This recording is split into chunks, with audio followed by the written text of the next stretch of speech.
Hamas ने एक बड़ा हमला इजराइल पर किया है। इससे पहले इजराइल लगातार गाजा पट्टी पर हवाई हमले करता है। पिछले दिनों इजराइल के हमले में फिलिस्तीन के हजारों लोग मारे गए, न जाने कितने लोगों ने अपनी जान गंवाई। पर इस बार हमास ने जोरदार जवाब दिया है और हमास की ओर से किए गए ताजा हमले में इजराइल को बहुत बड़ा झटका लगा है।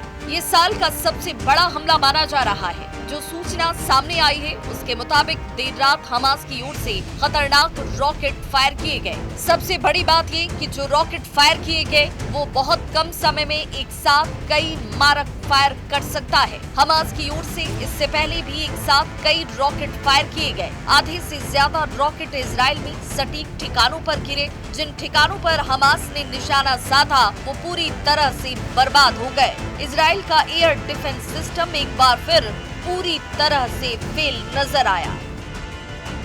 इजराइल का आयरन डोम सिस्टम इन रॉकेट्स को रोक नहीं पाया।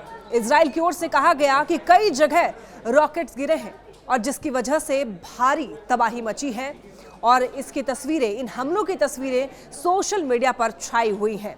हमास की तरफ से की गई बमबारी की तस्वीरें जो है सोशल मीडिया पर छाई हुई हैं और कितनी ज्यादा तबाही मची हुई है वो सब कुछ सोशल मीडिया पर देखा जा सकता है।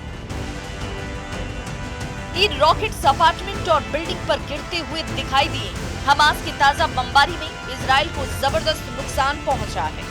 इजराइल ने भी हमास की ओर से की गई बमबारी में नुकसान को स्वीकार किया है। इन हमलों में इजराइल के प्रधानमंत्री बेंजामिन नेतन्याहू सख्ती में हैं। कहा जा रहा है कि इजराइल पर हुए हमले में बहुत ज्यादा तबाही मची है, जान और माल का बहुत नुकसान हुआ है। इसकी सोशल मीडिया में बहुत चर्चा तक हो रही है। कुछ दिन पहले ही इजराइल के प्रधानमंत्री बेंजामिन नेतन्याहू ने अमेरिकी राष्ट्रपति डोनाल्ड ट्रंप से मुलाकात की थी, जिसमें गाजा पट्टी के ताजा हालात पर चर्चा हुई। पर इजराइल के प्रधानमंत्री बेंजामिन नेतन्याहू कोई जवाबी कार्रवाई कर पाते उससे पहले ही हमास ने इजराइल पर जोरदार एयर स्ट्राइक कर दिया। इसकी तस्वीरें जैसे ही सोशल मीडिया पर सामने आई, हर तरफ खलबली मच गई। ये हमले मध्य गाजा के दीर अल बलाह और अश्कलून और अश्कदोद जैसे इलाकों में हुए। इस हमले में मिडिल ईस्ट में शांति के प्रयासों को गहरा धक्का लगा है। यही नहीं, हमास की ओर से हो रहे इजराइल पर ताबड़तोड़ हमले को रोकने में इजराइल का डिफेंस सिस्टम पूरी तरीके से नाकाम साबित हुआ। ना तो इजराइल का डोम सिस्टम काम आया और ना ही अमेरिका की तरफ से मिला गया हाईटेक डिफेंस सिस्टम काम आया। अब अगर आने वाले वक्त में इजराइल और ईरान का युद्ध होता है तो इजराइल पूरी तरीके से तबाह हो सकता है। जबकि ये डिफेंस सिस्टम इजराइल के लिए बेहद महत्वपूर्ण था। इससे पहले इजराइल अपने डिफेंस सिस्टम का पूरी दुनिया में बखान करने का कोई मौका नहीं छोड़ता था। इजराइल ने एंटी बैलिस्टिक मिसाइल सिस्टम और डोम सिस्टम की बढ़ चढ़कर चर्चा की, पर हमास के ताजा हमलों में ये सिस्टम फेल रहे और इजराइल की सुरक्षा को लेकर गंभीर सवाल खड़े हो गए। अब हर तरफ यही सवाल उठ रहा है कि आखिर इजराइल का सुरक्षा तंत्र क्यों फेल साबित हुआ। हमास को ऐसे ताकतवर हथियार कहां से मिले जिसने इजराइल में जोरदार तबाही मचाई। गाजा पट्टी में पिछले कुछ दिनों के अंदर इजराइल ने जबरदस्त तबाही मचाई थी। इजराइल की सेना गाजा पट्टी के कई अंदरूनी इलाकों में पहुंची थी। इसके बावजूद हमास ने हार नहीं मानी और इजराइल पर जोरदार बमबारी करके पूरी दुनिया को चौंका दिया। इजराइल का कहना है कि गाजा पट्टी के जिन इलाकों में हमास का कब्जा है वहां पर हमास ने कुछ विदेशी बंधकों को भी कैद करके रखा हुआ है और इन्हीं बंधकों को तलाशने के लिए इजरायली सेना चप्पा चप्पा छान रही है। हालांकि अभी तक इनका कुछ अता पता नहीं लगा है।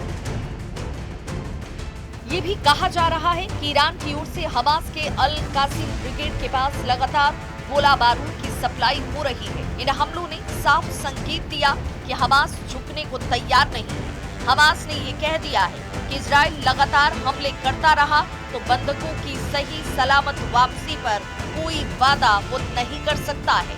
इजराइल अमेरिका से चाहे कोई भी डील कर ले। हमास ने दावा किया कि फिलिस्तीनी गाजा पट्टी से हटने वाले नहीं हैं। अगर इजराइल जबरदस्ती फिलिस्तीनियों को गाजा पट्टी से हटाने की कोशिश करेगा तो इजराइल की ये कोशिश सफल नहीं होगी। इसीलिए हमास के लड़ाके एक के बाद एक इजराइल पर लगातार अटैक कर रहे हैं। और मिसाइलों के ताबड़तोड़ वार से इजराइल को मिट्टी में मिलाने पर आमादा हैं। उधर हमास के हमलों के जवाब में गाजा पट्टी के विभिन्न क्षेत्रों में इजरायली हमले में कम से कम 19 फिलिस्तीनी मारे गए। गाजा सिविल डिफेंस का कहना है कि गाजा शहर के उत्तर पूर्व में खास करके जो इजराइल ने निशाना बनाया घरों को, उसमें 10 महिलाओं और बच्चों को मार दिया गया। गाजा पट्टी के उत्तर में जबालिया क्षेत्र में इजरायली सेना ने 3 लोगों की हत्या कर दी और अन्य को घायल कर दिया। गाजा पट्टी के दक्षिणी शहर खान यूनुस में इजरायली ड्रोन हमलों में कम से कम 2 बच्चे समेत 5 लोगों की जान चली गई। वहीं केंद्रीय नुसेरात शहर में विस्थापितों को भोजन वितरित करने वाले एक टेंट पर इजरायली विमान के हमले में एक शख्स की मौत हो गई। फिलिस्तीनी सुरक्षा सूत्रों के अनुसार पिछले कुछ समय से गाजा सिटी के पूर्वी हिस्सों बेत हनून और बेत लाहिया क्षेत्रों में इजरायली तोपखाने से लगातार गोलाबारी की जा रही है। इस बीच हमास के सशक्त विंग अल कसर ब्रिगेड ने एक बयान में कहा कि उसके लड़ाकों ने गाजा सिटी के पूर्वी हिस्से में स्थित अल वफा अस्पताल के पास 3 इजरायली मकारवा 4 टैंकों को निशाना बनाया। हालांकि इजरायली सेना ने अब तक इन हमलों पर कोई टिप्पणी नहीं की।